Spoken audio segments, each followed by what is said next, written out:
Você está ouvindo Jornal Brasil Atual. As notícias que os outros não dão.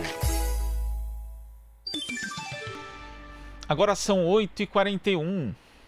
E ontem 6 entidades divulgaram, ontem que foi o Dia Mundial da Saúde, um manifesto intitulado Pacto pela Vida e pelo Brasil.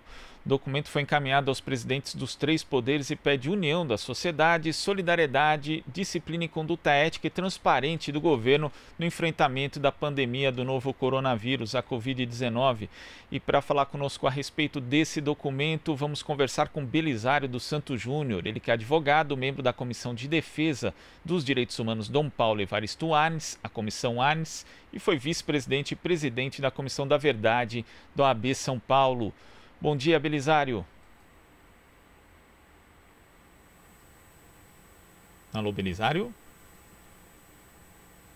Acho que temos um problema aqui. Vamos ter que refazer a ligação. Estávamos falando justamente do manifesto intitulado Pacto pela Vida e pelo Brasil, que é um documento que reconhece que o país vive uma grave crise sanitária, econômica, social e política e que exige de todos, especialmente de governantes representantes do povo, o exercício de uma cidadania guiada pelos princípios da solidariedade e da dignidade humana. Um dos trechos aqui do manifesto, a gente lê, diz o seguinte: o momento que estamos enfrentando clama pela união de toda a sociedade brasileira, para a qual nos dirigimos aqui. O desafio é imenso, a humanidade está sendo colocada à prova, a vida humana está em risco, diz um trecho. Inclusive, a gente tem aqui algumas medidas que são elencadas, no documento, que deveriam ser tomadas aí pelo poder público. E a gente faz contato agora, refizemos o contato com Belisário dos Santos Júnior. Bom dia, Belisário. Bom dia, um abraço a todos os seus ouvintes. Belisário, eu queria que você falasse justamente a respeito da elaboração desse documento assinado por 6 entidades. Como que surgiu a ideia e qual a importância dele neste momento de pandemia no Brasil? Olha, duas observações. Primeiro, é que era fundamental que entidades do porte da CNBB, da OAB, da Comissão Arnes, enfim, da SBPC, se pronunciassem nesse momento de crise. Isso era a primeira coisa. A segunda coisa é a constatação de que a OMS, as recomendações da OMS, não estavam necessariamente servindo de orientação para o governo, estavam servindo a uma disputa do governo, não só até do brasileiro, do americano também. Então, essas entidades que têm o peso dos seus integrantes, têm o peso de uma tradição, de uma história, do caráter científico do que fazem, resolveram dizer como pode ser um pacto pela vida e pelo Brasil, e que fundamentalmente a superação da crise atual passa pela superação das desigualdades. Essa foi a ideia de levar ao presidente, aos poderes da República, aos governadores, essa ideia. O que pensam essas entidades com a representatividade que elas têm, com a força que elas têm, com o bom senso e o que elas representam de ciência, significa nesse momento. Agora, Belisário, tem várias medidas, sugestões de medidas elencadas no documento, como a atualização e ampliação do Bolsa Família, a capitalização de pequenas e médias empresas, a absorção de parte dos salários do setor produtivo pelo Estado, o remanejamento de verbas públicas para o combate à epidemia. Ou seja, existem aí propostas de fato para que esse combate seja aprimorado e que os impactos sociais e econômicos dessa pandemia sejam minimizados. O governo tem que botar dinheiro na economia. É assim que a coisa resolve. O dinheiro até que o governo muitas vezes deve, como é o caso da liberação dos precatórios, que é um dinheiro que há muito tempo é devido, geralmente, a pequenas quantias a idosos, a funcionários públicos que tiveram seus salários diminuídos, etc. Isso deve ser posto na economia. A gente confia que nesse momento, você não colocar, se o governo não colocar dinheiro na economia, não colocar mão nas suas reservas, o dilema que se coloca para o cidadão é romper o distanciamento social e tentar obter recursos, né? Ou pior, né? Em alguns lugares teme-se até ações mais fortes e menos legais de quem tem fome, de quem precisa dos recursos para manter a própria família. Belisário, a gente vai agora à participação da Marilu Cabanhas. Oi, Marilu. Olá, Glauco. Olá, Belisário. Prazer em falar com você.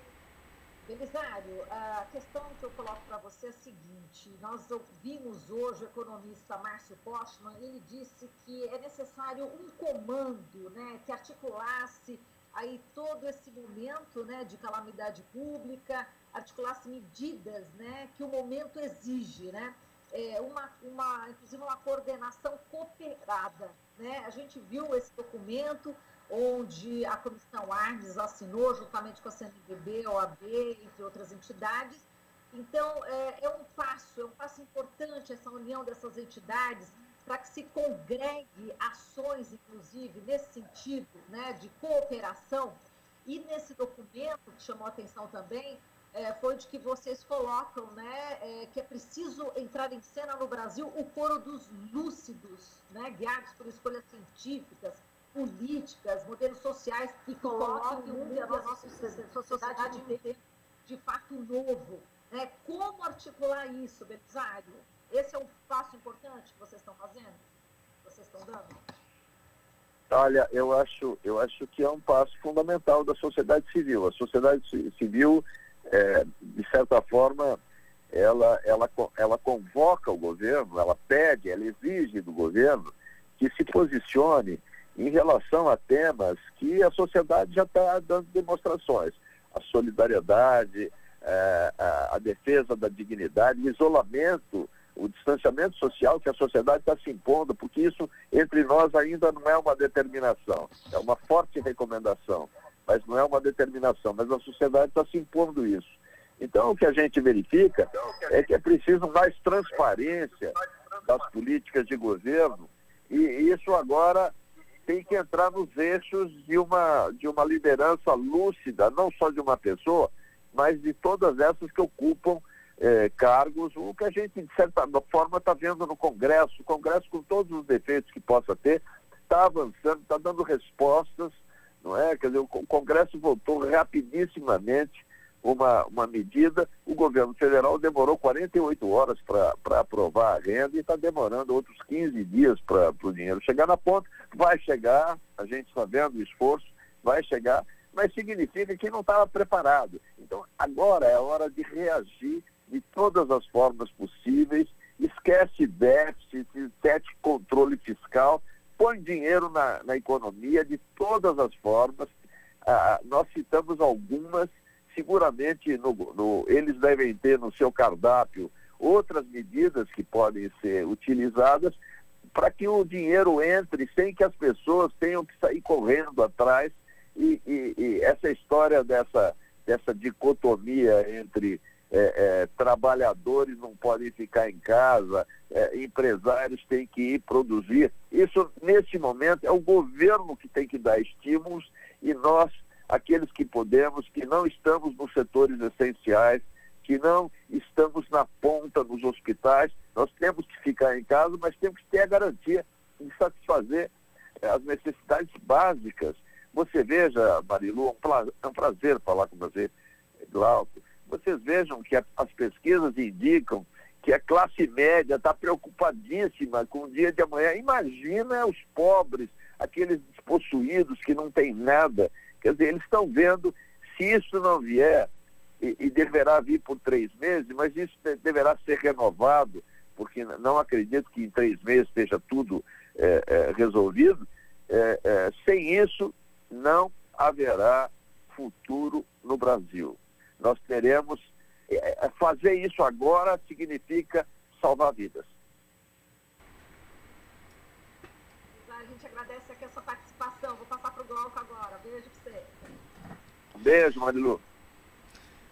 Belisário, agradecendo novamente sua participação aqui no Jornal Brasil Atual para falar desse manifesto tão importante.